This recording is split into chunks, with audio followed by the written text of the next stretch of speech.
peristiwa yang terjadi hari ini bagi saya merendahkan demokrasi yang mestinya dipahami tidak hanya oleh anak muda, tapi oleh kita semua.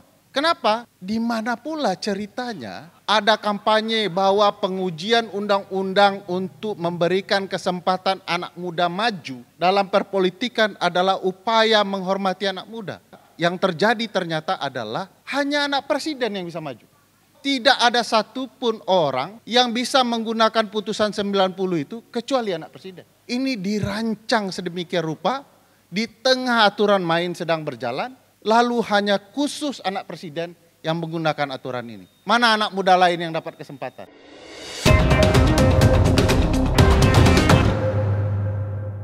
Nah, kita bergeser. Kalau tadi Mbak Titi banyak bicara tentang konstruksi, mempertanyakan ekspektasi kita ya minimal logikanya benar lah putusan MK nanti. Nah, kita kira-kira bergeser ke orang yang menemukan banyak kejanggalan di MK. Yang kira-kira viral seminggu sebelum ini ya, election ya. Seminggu di masa tenang yang harusnya nggak boleh kampanye, ini ada yang kampanye katanya Mbak. Kita lihat kira-kira kalau Bang Ferry sendiri gimana nih? Apakah masih ada harapan oleh MK? Apakah masih ada harapan dengan putusan dengan beberapa temuan Bang Ferry? Silahkan. Masih ada harapan kalau jadi hak angket. Terima kasih. Assalamualaikum warahmatullahi wabarakatuh. Waalaikumsalam warahmatullahi wabarakatuh. Bang Abraham, Samad, Bang Masinton, Mbak Titi, Bung Iqbal, teman-teman sekalian yang hadir. Ngapain kita di sini? Toh bukan anak presiden. Saya mau cerita begini, bahwa ada aturan di kampus untuk bisa S3, dia harus S2.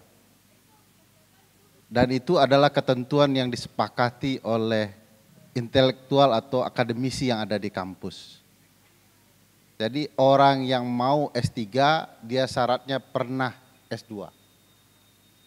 Tapi kebetulan di tahun ini ada anak rektor mau S3. Tapi baru kuliah S2. Oleh sang dosen yang buat aturan, diubah aturannya. Yang boleh S3 itu adalah yang pernah strip sedang S2. Saya yakin mahasiswa bilang ini kampus bajingan. Hanya karena anak rektor bisa S3, dia buat aturan baru. Sama dengan anehnya, ketika MU melawan Liverpool, supaya MU bisa menang 4-3, lalu dibuat aturan yang baru agar MU bisa mencetak gol. Saya yakin ini teman-teman, saya penggemar MU, ini bukan untuk menghina MU. Tapi itu tentu saja tidak fair dalam pertandingan. Pertandingan sedang baru berjalan, dibuat aturan baru. Kalau peraturannya dibuat sebelum pertandingan, orang saja sudah mempertanyakan aturan baru itu kalau menguntungkan klub tertentu. Ini peraturan dibuat ketika permainan sedang jalan. Kurang kacau apa itu permainan? Kurang lebih itulah gambaran apa yang terjadi dalam pemilu kita ketika Boruto maju ke dalam pertandingan. Bang Masinton nggak ngerti Boruto ini. Karena ini teorinya teori 02 yang tahu Bang biasanya. 02 Boruto ya. Ini teori yang dipakai dalam kamus ninja Naruto. Coba bayangkan, ini mirip sekali Bang. Jadi kisah Naruto bagi Bang Masinton yang tidak terlalu gaul ya. Padahal saya baru belajar dari anak saya. Boruto supaya bisa jadi ninja sakti Bang, oleh ayahnya si Naruto harus digembleng. Yang menggemblengnya adalah mantan musuhnya, Sasuke, jenderal bintang 4 sekarang Bang, dulu bintang 3. Itulah yang membuat dia berhasil. Terjadilah peristiwa Naruto ini dengan siklus ceritanya dalam kepemiluan kita. Dan itu dibanggakan. Saya bukan tidak suka cerita ini, tapi aneh saja dalam perpolitikan kita yang harusnya mulia, ngambil referensinya dari Naruto. dan referensi itu dibawa dalam perdebatan presiden dengan kostumnya. Mungkin pertama kali di dunia ya ada debat presiden menggunakan gimmick-gimmick kostum seperti itu. Saya tahu yang diincar adalah pemilih muda, tapi kan nggak harus segitunya. Apakah saya bisa dikatakan anak muda dan peduli kaum muda dengan hanya sekedar pakai jaket komik kesukaan saya? Kayaknya malah merendahkan teman-teman anak muda. Dan peristiwa yang terjadi hari ini bagi saya merendahkan demokrasi yang mestinya dipahami tidak hanya oleh anak muda, tapi oleh kita semua. Kenapa merendahkan demokrasi? Di mana pula ceritanya ada kampanye bahwa pengujian undang-undang untuk memberikan kesempatan anak muda maju dalam perpolitikan adalah upaya menghormati anak muda. Kalau yang terjadi ternyata adalah hanya anak presiden yang bisa maju. Putusan 90 itu khusus untuk anak presiden. Itu yang saya yakini. Sebab tidak ada satupun orang yang bisa menggunakan putusan 90 itu kecuali anak presiden. Ini dirancang sedemikian rupa, di tengah aturan main sedang berjalan, lalu hanya khusus anak presiden yang menggunakan aturan ini. Mana anak muda lain yang dapat kesempatan? Itu sebabnya bunyi putusan 90 itu super ganjil. 4 hakim mengatakan bahwa tidak boleh ada alternatif syarat untuk mencalonkan diri menjadi presiden selain mereka harus berusia 40 tahun. Tidak ada alternatif lain. Selain syarat-syarat yang lain ya. 4 orang mengatakan tidak boleh. 3 orang mengatakan boleh seluruh pejabat elected official, pejabat yang dipilih boleh. Baik itu gubernur, bupati, wali kota, DPR, DPRD ya. DPD juga. 2 lagi bilang hanya gubernur saja yang sudah pernah menjadi gubernur dia bisa mencalonkan sebagai alternatif. Artinya kalau dia tidak berusia 40 tahun tapi sudah pernah jadi gubernur, ya boleh gitu ya. Pertanyaan besarnya, tidak ada yang mayoritas dalam putusan ini. 4 melarang, 3 membolehkan, 2 mengecualikan hanya yang pernah jadi gubernur. Kok yang maju adalah anak raja yang menjadi wali kota? Dari mana kesimpulan ini muncul di dalam putusan itu? Lebih hebat lagi, yang meminta perkara ini hanya meminta orang yang pernah. Pernah artinya sudah pernah, sudah selesai. Anak raja kebetulan tidak selesai.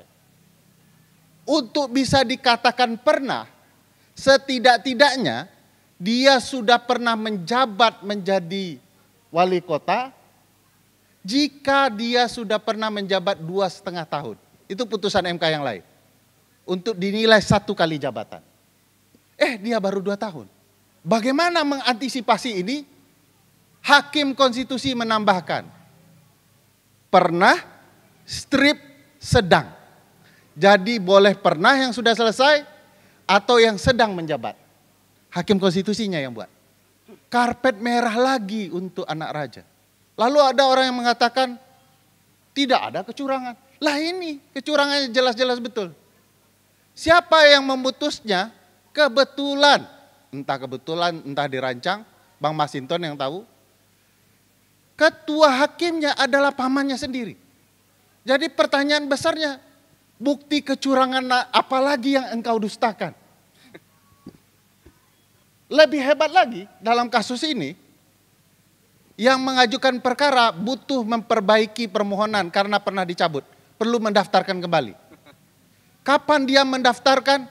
Khusus karena ini menguntungkan anak raja Bang Masinton, didaftarkan hari libur Bang. Demi raja. Kurang curang apa lagi itu? Seluruh orang warga di Indonesia ini tidak boleh mendaftarkan perkara di MK di hari libur. Kecuali ya pendaftaran perselisihan hasil karena terhitung ya pilkada misalnya. Ini tidak ada yang boleh. Kalau teman-teman datang mendaftarkan perkara di MK hari Sabtu dan Minggu, yakinlah diusir pulang.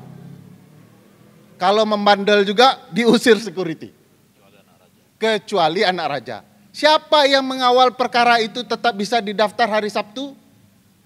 Ketua MK. Lalu ada orang mengatakan tidak ada kecurangan. Kurang curang apa lagi ini? Jadi kecurangan itu sudah ada di hadapan mata, cuman kita sedang ya menyaksikan. Jangan-jangan masih ada kebenaran di diri mereka. Enggak. Kacaunya sudah sedari awal. Nah, saya ingin cerita, apakah kita bisa berharap kepada Mahkamah Konstitusi dengan situasi seperti ini? Ini saya bukan menceritakan optimis pesimis ya. Saya cuma mau kita mendapatkan cerita bahwa kita harus optimis seperti yang disampaikan Mbak Titi, wajib. Tapi saya mau cerita siap-siap. Jadi doanya doa sama Mbak Titi, persiapan tempurnya apa yang saya ceritakan. Jadi kalau ada yang mau tahajud nanti malam, doalah dengan apa yang diceritakan Mbak Titi. Tapi kalau siap untuk melawan, apa yang saya sampaikan. Itu plan A, plan B. Plan A, plan B. Nah yang saya mau ceritakan, bagaimana kita bisa berharap kepada MK. Ini contoh munafiknya kita bernegara. Setelah Paman Usman dihukum tapi tidak diberhentikan, terjadilah komposisi hakim 8 orang memimpin majelis sidang.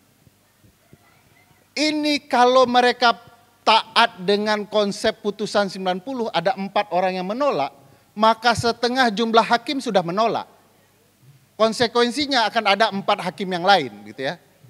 Nah kalau masing-masing bertahan 50%, 50% gitu ya, perkara nggak tuntas-tuntas tuh Bang. Lalu kita mengatakan nanti ditanya, memang kondisi politik kan hakim konstitusi seperti itu. Nggak begitu ceritanya, MK yang membuat kerusakan ini. Ada orang yang melanggar, yaitu ketua MK, dia tidak diberhentikan sehingga dia tidak bisa sidang. Lalu kita dapat majelis 8 orang yang kalau nanti mereka 4-4, kacaulah ceritanya. Siapa biang perkaranya? MK. Kenapa nggak dipecat saja orang punya masalah? Nah sekarang tiba-tiba ada usulan yang baru. Juru bicara MK mengatakan bahwa sanksi itu hanya untuk, kalau untuk pileg ya, untuk PSI. Padahal bukan tidak mungkin sang paman benci sama Bang Masinton. Perkara PDIP bisa jadi masalah sama dia. Nah sekarang cuman PSI yang dia dilarang. Jadi kecurangan-kecurangan baru bermunculan dan kita diam. Jadi MK tanggal 22 ya, bagi saya akan membangun harapan palsu soal ketatanegaraan. Kita berupaya mengikhlaskan dengan ikhlas saja lah, mudah-mudahan akan lebih baik, nggak bisa. Apa yang dilakukan hakim MK yang menarik misalnya, dari peristiwa beberapa hari yang lalu pemanggilan para menteri. Saya mau cerita apakah ini akan berlangsung baik. Kapan pula ceritanya ada saksi dipanggil atau pemberi keterangan lain dalam bahasa MK, lalu para pihak tidak boleh bertanya. Bagaimana kalau pertanyaan para hakim hanya untuk para menteri itu tidak memuaskan? Kok pihak cuma disuruh nonton? Kenapa tidak disuruh pulang saja? Atau juga tidak bertanya? Kalau mau tahu apa yang ditanya hakim, streaming dong. Untuk apa kuasa hukum presiden dari Bang Masinton gaya-gayaan di ruangan itu? Kalau tidak boleh bertanya. Saya yang terbayang kalau kuasa hukum 01 dan 03 boleh bertanya, salah satu pertanyaannya begini. Pak Erlangga, Bapak ngapain bagi-bagi sembako? Bagi-bagi bansos? Kan bukan tugas Bapak. Baik menurut Undang-Undang Kementerian Negara maupun Undang-Undang Kesejahteraan Sosial. Bahwa Menko tidak boleh melakukan tugas teknis. Menurut Undang-Undang Kesejahteraan ini tanggung jawab Menteri Urusan Sosial. Kok ada Erlangga Hartanto? Pertanyaan berikutnya, kalau Pak Erlangga bisa dipanggil, kenapa Pak Zulhas tidak? Padahal ada data dia sedang berkampanye terhadap capres tertentu di acara kementerian. Kurang terlarang lagi, apalagi acara itu. Kenapa dia tidak dipanggil? Ini problematika. Di MK semua orang berdebat bahwa politik gentong babi harus dibuktikan apakah uang yang diberikan ke publik itu berdampak kepada pilihan. Dalam teorinya tidak perlu. Kalau ada sih bagus, tapi tidak perlu. Tidak harus ada. Kenapa? Karena dalam politik kecurangan gentong babi, yang perlu dibuktikan adalah apakah ada politik, ya, kebijakan atau tindakan yang mengubah alur insentif dana bagi publik untuk kepentingan pemilu. Kapan kita tahu untuk kepentingan pemilu? Ya, dana itu dibagi saat pemilu mau datang. Faktanya itu terjadi. Yang bantunya Pak Presiden lagi. Jadi itu sudah cukup itu. Kalau ada dana dibagikan menjelang pemilu di tempat-tempat yang berbeda datanya dari data sesungguhnya, sudah itu politik gentong babi. MK harus tegas. Ini kan politik gentong babi. Kenapa Bapak lakukan? Ya, ini digiring oleh kuasa hukum. Harus ada buktinya. Masa ada kekuasaan yang sedang bergerak, contohnya saya yang punya kekuasaan, memberikan uang ke Mbak Titi, lalu Mbak Titi bilang, saya akan pilih Ferry Amsari. Dan harus terekam, tervideokan, nggak mungkin. Ini adalah kekuasaan. Cukup kalau ada kebijakan dan tindakan yang menyimpang, penggunaan insentif itu sudah kecurangan. Siap. Tidak boleh dibagi di saat pemilu. Nah, teman-teman, sulit kalau kita tidak mengawal MK bersama. Saya tentu sangat berharap ada rasa optimis baru melihat MK. Bagaimana melihatnya atau menyuarakannya? Ini adalah kesempatan bagi Mahkamah Konstitusi mengubah citra buruk dirinya yang rusak karena ada kasus Paman, ada kasus orang dipecat seperti Pak Aswanto begitu saja tanpa proses begitu ya. Yang Partai Bang Masinton ditipu oleh Presiden ya. Ya, dipecat Pak Aswanto ternyata itu tujuan politiknya jangka panjang. Dan terjadi seperti itu dan rusaklah MK dengan proses pemilihan penempatan Hakim Guntur Hamzah tanpa ada proses seleksi. Ini kerusakan juga di MK. Ini kesempatannya. Di tikungan ini MK memperbaiki banyak hal. Kecuali memang MK sedang ingin bermain mata. Demikianlah hasutan malam ini. Nanti saya lanjutkan. Makasih teman-teman.